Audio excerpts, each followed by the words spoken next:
सध्या आपण आचार्य अत्रे चौक या मेट्रो स्थानकावर आहोत आणि इथे पहिला पाऊस जो मुसळधार पाऊस झाला मुंबईमध्ये त्यामुळे काय नेमकी परिस्थिती आहे हे आपण दाखवतोय। पूर्णपणे आतमध्ये पाणी साचलेलं आहे। वायरिंग आपण बघतोय, खाली काही मशिनरीज बघतोय, इन आउट एंट्री करायच्या ज्या मशिनरीज आहेत त्या आपण खाली बघतोय आणि पूर्णपणे आपण बघतोय कशा प्रकारे आतमध्ये पाणी पूर्णपणे साचलेलं आहे। मेट्रो सेवा ही पूर्णपणे बंद करण्यात आलेली आहे।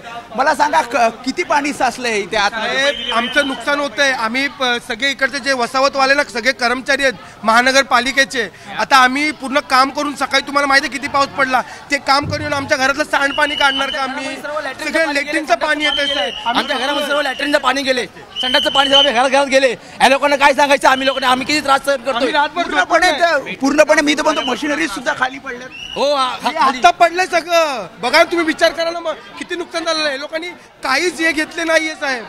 त्यामुळे आपण बघतोय कशा प्रकारे वायरिंग इथे बाहेर निघालेलं आहे।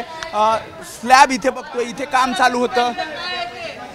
इथे सुद्धा काही ठिकाणी आपण बघतोय स्लॅब खाली पडलेला आपल्याला पाहायला मिळतोय आणि समोर पूर्णपणे ही मेट्रो सेवा जी दुसरा टप्पा आहे मेट्रो 3चा तो पूर्णपणे सध्या बंद करण्यात आलेला आपल्याला पाहायला मिळतोय। आणि ज्या प्रकारे आपण बघतोय संपूर्ण हे मेट्रो स्टेशन त्याच्या खाली आपण बघितलं कशा प्रकारे इथे सुद्धा काही ठिकाणी पडझड झालेली आपल्याला पाहायला मिळते।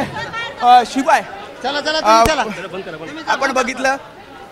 आपण बघितलं तर कशा प्रकारे पूर्णपणे नुकसान इथे आपल्याला झालेलं पाहायला मिळतं। खरं तर पहिला पाऊस आहे, सखल भागामध्ये पाणी साचतंय आणि हे शूट करू देऊ नये यासाठीचा प्रयत्न केला जातोय।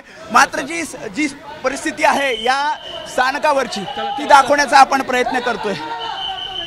इथे सुद्धा आपण बघितलं पुढे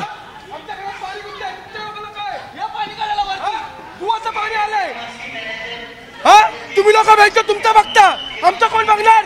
त्यामुळे स्थानिक सुद्धा परेशान आहेत, कारण पाणी सखल भागामध्ये साचलं आणि त्यामुळे काही ठिकाणी इथे जर बघितलं तर स्लॅबचा सुद्धा भाग खाली पडलेला आपल्याला पाहायला मिळतोय। काही ठिकाणी आता काम पुन्हा एकदा सुरू केलं जातंय, मात्र वेळ लागणार आहे, कारण ज्या प्रकारची स्थिती आहे पूर्णपणे म्हणजे आपण बघितलं तर इथपर्यंत हे सगळं पाणी अख्खं भूमिगत मेट्रोमध्ये हे पाणी साचलं। खरं तर उपाययोजना करायला हव्या होत्या जेणेकरून पाणी आतमध्ये साचणार नाही, मात्र सखल भागामध्ये ज्या प्रकारे पाणी साचलं त्यानंतरची ही स्थिती आपण बघतोय। तिकीट कार्यालय आहे, तिकीट कार्यालयात सुद्धा आपल्याला इथे पाणी भरलेलं आपल्याला पाहायला मिळतंय। कॅमेरामॅन विनय राजभर समी वेदांतने एबीपी माझा, उघडा डोळे बघा नीट।